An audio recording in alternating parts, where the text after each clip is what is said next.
Ég heiti Geirlaug og ég búin að búa í Borgarnesi í 10 ár. Ég bjó hérna líka sem krakki. Til 7 ára aldurs og fluttist svo til Reykjavíkur.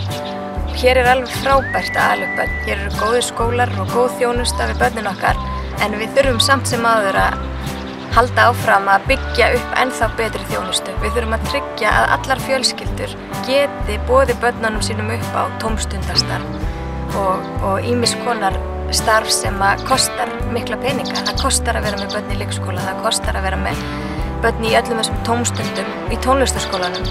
Og við viljum forgangsraða þannig að það sé viðráðanlegt fyrir allar fjölskyldur að leyfa öllum börnum að taka þátt í tómstundastarfi. Við viljum koma á frístundakorti að upp að 25.000 krónum fyrir hvert barn á skólaaldri. Þannig að það sé þá raunverulega niðurgreiðsla svo að allar fjölskyldur geti boðið börnunum sínum þátttöku í tómstundastarfi. Áfram Samfylkingin í Borgarbyggð.